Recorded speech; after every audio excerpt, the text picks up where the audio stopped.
Hello guys, स्वागत है आप सबका। तो आज हम बात करेंगे सुज़लोन एनर्जी की। और एएसएम लिस्ट वन से भी जो है ये हट गया है, तो ये चीज़ इसके लिए अच्छी दिख रही है। क्या ये 100 रुपीज़ तक जा सकता है नहीं, उसके ऊपर हम एनालिसिस करेंगे। और ऐसी जानकारी आपको और कहीं नहीं मिलेगी। अगर आपकी इसके अंदर होल्डिंग है तो हमारे चैनल को सब्सक्राइब जरूर कर लें। इसके ऊपर हम time to time technical chart के ऊपर एनालिसिस करते हैं, टेक्निकल चार्ट भी इसका देखेंगे।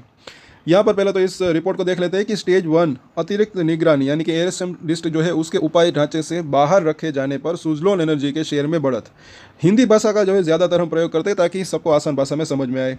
यहाँ पर आप देख सकते हैं कि सुज़लोन एनर्जी के शेयरों में आई तेज़ी, क्योंकि अक्षय ऊर्जा समाधान प्रदाता यानी कि ये जो काम करते हैं शेयर के जो है स्टेज वन एएसएम लिस्ट के स्टेज वन अतिरिक्त निगरानी उपाय यानी कि एएसएम ढांचे से बाहर रखा गया है।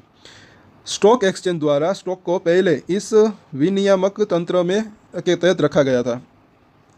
स्टेज वन एएसएम एक विनियामक ढांचा है जिसका उपयोग भारतीय स्टॉक एक्सचेंजों द्वारा स्टॉक में असामान्य मूल्य आंदोलनों या अस्थिरता की निगरानी और नियंत्रण के लिए किया जाता है।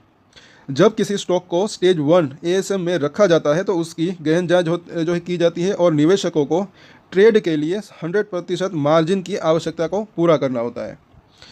एएसएम के तहत प्रतिभूतियों को सूचीबद्ध करने के मापदंडों में उच्च निम्नता भिन्नता, ग्राहक एकाग्रता, मूल्य बैंड, हिट की संख्या, निकट से निकट मूल्य भिन्नता और मूल्य आयत अनुपात वो जो है सब शामिल है। और ये उपाय जोखिम को कम करने और सट्टा व्यापार को नियंत्रित करके तथा स्थिरता सुनिश्चित करके बाजार की उखंडता की रक्षा करने के लिए बनाया गया है। मतलब कि जब मुझे ऐसा लग रहा है कि ज़्यादा जब वॉलेटिलिटी रहती है कोई भी शेयर के अंदर बार बार अपर सर्किट लगे या फिर वो, तब जो है एएसएम की लिस्ट के अंदर जो है डाल सकते हैं, ऐसा लग रहा है। लेकिन अब थोड़े टाइम की अगर बात करें तो इसके अंदर वॉलेटिलिटी कम हुई है, तो अब ये एएसएम लिस्ट है बाहर हो चुका। अब आगे देखते हैं कि स्टॉक तब तक एएसएम के अंतर्गत रहते हैं जब तक कि वे चिंताजनक व्यवहार प्रदर्शित नहीं करते या ढांचे से हटाए जाने के मानदंडों का पूरा नहीं करते। और सीएनबीसी टीवी 18 आवाज़ की रिपोर्ट के अनुसार सुज़लोन को अब एएसएम ढांचे से जो है हटा दिया गया है। और ये जो है शुक्रवार तक का शेयर का प्राइस यहाँ पर अभी हम चार्ट के ऊपर भी चर्चा करेंगे, इसको चाहे तो आप पढ़ सकते हैं। और आगे देखते हैं कि सुज़लोन एनर्जी का मूल्य व्यवहार सकारात्मक ऊपर की ओर रुझान प्रदर्शित करने के बावजूद गति खोता हुआ प्रतीत होता है। मतलब कि ये जो स्टॉक बॉक्स आगे देखें, स्टॉक्स बॉक्स के तकनीकी विश्लेषक कुंशल गांधी एक्सपर्ट हैं, उनके अनुसार सापेक्ष शक्ति सूचकांक के नीचे की ओर रुझान प्रदर्शित किया है और जो मूल्य की तुलना में नकारात्मक विचलन को दर्शाता है।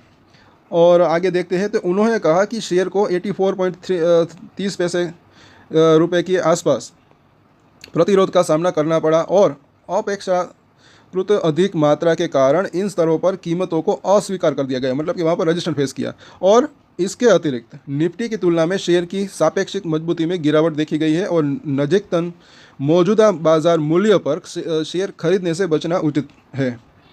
अब जिसको यहाँ पर आप देख सकते हैं बीएससी के ऊपर एएसएम लिस्ट जो है नहीं है, मतलब कि एएसएम लिस्ट से बाहर ये हो चुका है और 3% की तेज़ी थी। अब चार्ट के ऊपर चर्चा करते हैं। तो डेली चार्ट के ऊपर जब हम इसको देखते हैं तो 83 के ऊपर बंद रहा, 3% की तेज़ी। अब यहाँ पर जो रजिस्ट्रेशन फेस किया था उसी लेवल के आसपास अब आया है, नीचे गया फिर ऊपर गया। फिर वीकली चार्ट के ऊपर जब हम इसको देखते हैं तो यहाँ पर देख सकते हैं इसकी ये छोटी सी रेंज कौन सी बनी हुई है। नीचे में 73 रुपये के आसपास का जोन, ऊपर में ये 85 रुपीज़ के आसपास का जोन। तो ये अभी ऐसा लग रहा है कि ब्रेकआउट लेवल के आसपास है। ब्रेकआउट होने में थोड़ा अगर देखें तो थोड़ा सा वॉल्यूम के साथ यहाँ से अगर ब्रेकआउट आता है तब ये इन दोनों के बीच का जितना डिफरेंस है, जो कि तकरीबन नीचे में 72 ऊपर में 85 यानी कि 13 रुपये के आसपास का, उतनी ही तेज़ी जो है ये ब्रेकआउट आने के बाद आने की संभावना रह सकती है। मतलब कि ये 98 रुपीज़ तक जाने की संभावना रह सकती है अगर अच्छे वॉल्यूम के साथ ब्रेकआउट आता है तो। लेकिन ये भी ना भूले उससे पहले भी अगर यहाँ पर ब्रेकआउट आ भी जाता है तो कुछ रजिस्टेंस का सामना इसको करना पड़ सकता है। और ये वीकली चार्ट है, ये भी ना भूले। अब और एक वीकली चार्ट यहाँ पर लगाकर इंडिकेटर्स कुछ जो है यहाँ पर लगाए हैं, तो इसके अंदर बुलिंजर बैंड का इंडिकेटर लगाया तो इसकी जो ऊपरी लाइन अभी 90 रुपये के आसपास है, आने वाले हफ्ते में ये थोड़ी सी ऊपर जा रही है तो ये 93 तक जा सकती है। तो पहला इसका अगर ये लेवल पार होता है 85 रुपीज़ का, जो कि इस हफ्ते का हाई है, वो अगर क्रॉस कर देता है 85 86 तो ये 90 रुपीज़ तक 93 रुपीज़ तक जा सकता है। और अगर ये लेवल पार होता है फिर 98 तक जाने की संभावना रह सकती है।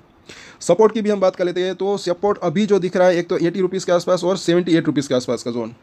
और सो यहाँ पर आप इसको भी देख सकते हैं थोड़ा सा जूम करके कि एक राउंडिंग बॉटम जैसी सिचुएशन तो बनी, लेकिन अभी ब्रेकआउट नहीं हुआ। अगर ये ब्रेकआउट हो जाता है तो अच्छी चीज़ यहाँ पर रह सकती है, लेकिन ये थोड़ा वॉल्यूम के साथ ब्रेकआउट दे तो अच्छा रह सकता है। सोमवार को भी इसके ऊपर हम चर्चा करेंगे। सो अब इसके सपोर्ट और रजिस्ट्रेशन देख लेते हैं। साथ साथ जो भी जिनकी भी इसके अंदर होल्डिंग है वो अगर आप चाहे तो अपनी होल्डिंग कंटिन्यू रख सकते हैं।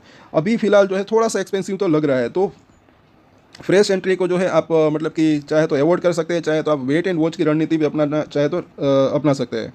तो 83 का प्राइस है। पहले सपोर्ट की बात करें तो पहला सपोर्ट इसका 80 रुपीज़ के आसपास का दिख रहा है, उसके बाद 78 रुपीज़ के आसपास का जोन, और उसके नीचे जो है 73 रुपीज़ के आसपास का जोन। तो ये इसके जो है शॉर्ट टर्म के सपोर्ट दिख रहे हैं। रजिस्टेंस की बात करें तो पहला रजिस्टेंस तो यही यहाँ पर दिख रहा है, जो कि इसने एक बनाया था इस लेवल के आसपास, यानी कि 87 रुपीज़ के आसपास। ये लेवल अगर पार होता है फिर जो है 93 और उसके बाद 98 रुपीज़ के आसपास। तो ये इसके रजिस्टेंस दिख रहे हैं। शॉर्ट टर्म की बात करें तो यहाँ अगर जाता है, ऊपर जाता है, तो यहाँ पर इसको रजिस्ट्रेशन का सामना करना पड़ सकता है, ऐसा लग रहा है। तो इन सभी सपोर्ट और रजिस्ट्रेशन के ऊपर नजर रख सकते हैं। सो सोमवार को वापस से चर्चा करेंगे। तब तक के लिए अगर आपकी इसके अंदर होल्डिंग है तो सब्सक्राइब जरूर करें हमारे चैनल को, और शेयर भी जरूर करें अपने दोस्तों के साथ। आज के वीडियो में इतना ही। और एक स्टैंडर्ड डिस्क्लेमर जो कि मैं हमेशा देता हूँ, आप कोई भी ट्रेड ले उससे पहले अपनी रिसर्च करें, अपने फाइनेंशियल एडवाइजर की सलाह ले, उसके बाद ही कोई डिसीजन ले, और डिसीजन ले तो उसकी जिम्मेदारी मेच्योरिटी के साथ खुद ही ले। ये वीडियो मैंने एजुकेशन पर्पस के लिए बनाई है, मेरी तरफ से कोई भी बाय या सेल की रिकमेंडेशन नहीं है। Thank you.